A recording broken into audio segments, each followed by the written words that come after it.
it's something that is very, very applicable, and we can see that throughout our life, and especially the deeper we go into our limud, we find it more. And that is a concept that a lot of times we go very far, if it's in the Zohar Kadosh, if it's in the books of Arizal, if it's the deepest books you can find, and you think that you are going so far to find these big secrets, but actually these big secrets are secrets that were behind your head, sitting there, sleeping there your entire life, and the tool that you know existed, it's not tools that it's a magic secret to you. You knew existed, but you just never understood its strength, and you never understood its power. And that is actually what's beautiful about taking the limud from the deepest places in the Torah and bringing it to life and actually awakening those sleeping thoughts that HaKadosh Baruch Hu already gifted each and every single one of us, Abotai, in the back of our mind. You know, Abotai, was thinking, and I said, what was really today? What day is it today? It's Wednesday. Wednesday we have the Sephirah of Netzach. What does Netzach mean? Victory. So now what I was thinking, I said, you know, why is it that Bnei Israel, throughout all the generations, Baruch Hashem, we come out victorious? We're not preparing B'ezrat Hashem tonight. It's going to be Rosh Chodesh of Kislev. Kislev is the month of miracles. It's the month when HaKadosh Baruch Hu brought victory to Bnei Israel, which no one would thought would be imagined. No one would imagine such victory. But still, Bnei Israel always find some sort of way to be victorious. That not Lavan, not Esav, not the Egyptians, not the Ishmaelim, not the Romans, nobody was able to clean a very small nation. So what was really the key to the victory of us, Bnei Israel? So now, Botai, there's an expression that we say in English, which is that we don't judge people in the good times. Meaning, if you want to know someone, and you really want to get to know his emet, his truth, and the way he really thinks in his heart, when can you really tell a person's true colors? When things start to become hard. Because when everything is beautiful and happy and music and Baruch Hashem, it's very easy to put up a wall, or to put up another face, and to drag it along. But when things start to become a little bit hard, that's when you know a person's true colors. That's when everything gets put aside and the truth comes up. You know what I was thinking? And I said, you know, there's a big difference between us, Bnei Israel, and Umot HaOlam. And it's a difference that only shines when, unfortunately, we were put down to a very low place. You know, but if you look at a person that is not Jewish, that Chas v'Shalom is going through a very hard time, and you see him crying, and you compare that same situation with a Jew that's going through a hard time and he's crying, you'll see, Rabotai, they're both crying, they could both have the exact same problems, but the two tears are completely different. When the Goy is crying, when a not-Jewish person is crying, it's coming from a place of what? It's coming from a place of Yeush. What does Yeush mean in English? Yeush. Despair.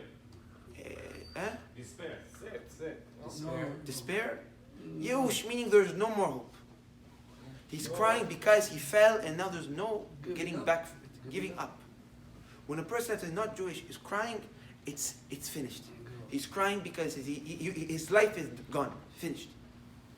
But the tears of a Jew, no matter how hard they are, it doesn't come from a place of giving up. It comes from a place of what? Of hope. Of tefillah. It comes from a place where it's not everything is gone. It's a Kadosh Baruch Hu, bring light. And that is the secret to Bnei Israel. That the Bnei Israel, and even no matter what, even in the hardest situations, their tears always came from a place of tikva, from a place of emunah for HaKadosh Baruch Hu. And that, Abotai, is the key that got Bnei Israel to survive all those enemies. Even in the hardest times, when we were in our hardest times, that's when we shine the most. Because that's when our relationship between us and HaKadosh Baruch Hu becomes one. You know, there's a story that said about Yirmiyahu. So it said at the time, when Bet HaMikdash was destroyed, Yirmiyahu Hanavi was a prophet. He was sitting down on the broken stones and he was crying. So one of the big Chachamim, the big scholars of the other nation that they destroyed the Bet HaMikdash, walks by and he sees the prophet sitting down and crying on stones. So this man walked up to Yirmiyahu and said, I don't understand Yirmiyahu. You're known, even amongst us, to be a very smart person. You're a very intelligent person. Even us, the scholars of the not Jewish people, we look up to you. How are you crying for a pile of broken stones? If you're so smart and we know that you're intelligent, why are you crying for a simple a building that was broken? So what? So what did Yirmiyahu answer? Yirmiyahu said, I'm not even going to, Rabbi, listen to this. He said, I'm not even going to answer your question, because only a Jew would understand these tears. Rabotai, that is the trick to our victory. Our victory is that even those who think that they are far and they have no faith, and they come and they say, please give me a bracha to have faith. I want to strengthen my faith. Our faith of the Jews is always in our heart. And it is a small fire, but it is a small fire that never turns off. It's a small fire that any person can always ignite, because our faith, our emunah, is always with HaKadosh Baruch Hu. And unfortunately, that only shines when we go through our hard times.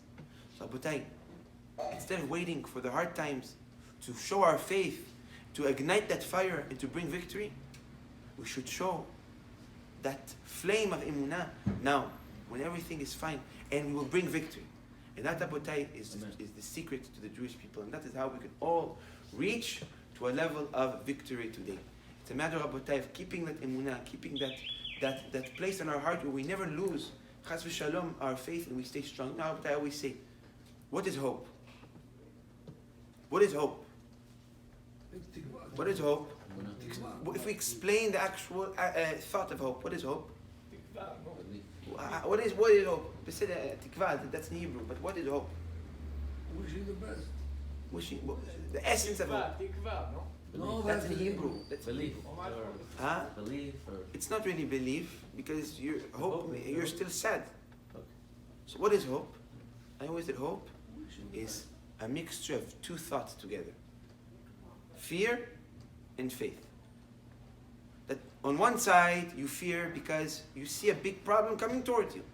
But on the other side, you have faith. So if you had purely faith, you wouldn't fear, because you would say Hashem would protect. And because it's not just purely fear, you're still thinking, something good could happen. That actually hope is a mixture when a person has fear from what's coming to him, but he has hope that HaKadosh Baruch Hu, he has faith that HaKadosh Baruch Hu will stand with him and protect him. That Abatai is the secret to us. So today, B'at Hashem, we're going to have a great day. May HaKadosh Baruch Hu bless us with all the brachot. May the merit of Rabbi Pinto, may HaKadosh Baruch Hu, B'at Hashem, hear all our prayers and fulfill all our heart's wishes. Amen.